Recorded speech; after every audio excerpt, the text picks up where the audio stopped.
Pues ya estamos aquí en nuestra sección Desde el Aula para tratar el tema de la transparencia sindical, un tema importante. ¿Por qué? Porque es un tema que vale la pena tratar con seriedad. Bueno, porque finalmente mucho se ha dicho que el sindicato dentro de las encuestas ha sido muy desprestigiado por su nivel de opacidad a nivel público. Decimos de entrada, los sindicatos en México son instituciones opacas. Conocidos o tildados de corruptos y de opacos, pero no necesariamente esto es tan preciso, aunque el sindicalismo, para entender primero la importancia de la transparencia, habría que ver por qué sus documentos, la rendición de cuentas que tienen a sus agremiados, pero sobre todo no solo los recursos, que es el origen y destino de los recursos que reciben estos sindicatos para sus agremiados, cuando son recursos públicos, la importancia de que la sociedad conozca el uso que se les ha dado a esos recursos, como también las tomas de nota y otros... ¿Qué te parece si empezamos por intentar descubrir por qué deberían de ser públicos o no la información de los sindicatos, empezando por identificar cuál es su naturaleza jurídica? ¿Qué son los sindicatos? Pues los sindicatos son una coalición o asociación permanente de trabajadores para la mejora de sus condiciones y para la defensa de sus intereses obreros. Son asociaciones de trabajadores para defender sus intereses. Así es. Bueno, desde ese punto de vista podríamos decir que se trata de asociaciones que entran dentro del terreno del derecho privado, diríamos. Pues dentro del terreno más bien del derecho social. Okay. Una tercera característica. Bueno, ni público ni privado, derecho social. Derecho social, así es. Y bueno, entender la importancia de la transparencia en el sindicato es entender la importancia de la posible democratización de estos y entender también la posible libertad de estos. Cuando un sindicato es libre, sin ninguna imposición externa, representa a sus trabajadores, tiene como consecuencia democracia al interior y como consecuencia o síntoma tiene la transparencia. Ok, tú dirías entonces hay una vinculación entre la naturaleza de los sindicatos que están, dices, al amparo del derecho social, entre su misión, digamos, de defensa de los trabajadores, pero también entre su responsabilidad pública. Pero yo te preguntaría, ¿y su información frente a quién debe ser transparente? Bueno, en la academia y en muchos lugares se ha dicho que hay dos niveles de transparencia. Uno, el externo, y otro, el interno. Otros le han clasificado como el endógeno y el exógeno. Uno para sus agremiados, que es el endógeno, y el exógeno para el público en general. Ahora, hay dos valores que se pueden contraponer en estos dos tipos de transparencia. Uno tiene que ver con la libertad sindical, la autonomía que deben tener los sindicatos para rendir cuentas y que nadie más les imponga una agenda, que nadie intervenga, así es, no haya una injerencia a su vida interna. Y el segundo es que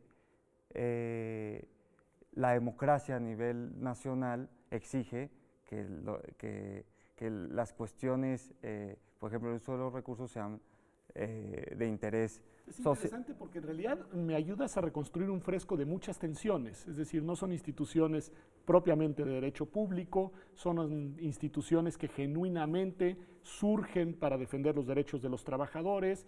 Me dices, y creo que con razón, que la agenda de la transparencia se desdobla en dos dimensiones, una hacia el interior, que la puedo entender con mucha claridad, al final se trata del derecho de los militantes dentro de los sindicatos, de los afiliados a los mismos, pero hacia el exterior me adviertes y me previenes que la transparencia podría poner en riesgo la autonomía de estas mismas instituciones.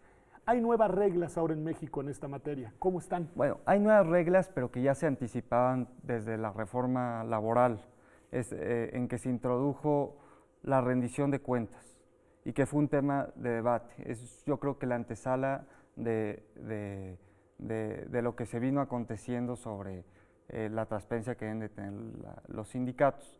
En la ley laboral ya se establecía un poco.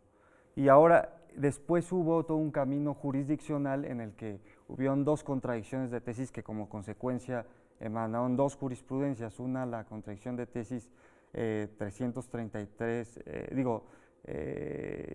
no importa. No me fue, Okay. se me fue con respecto al sindicato petrolero que hablaba sobre las cuentas, la rendición de cuentas sobre, hijo, se me fue.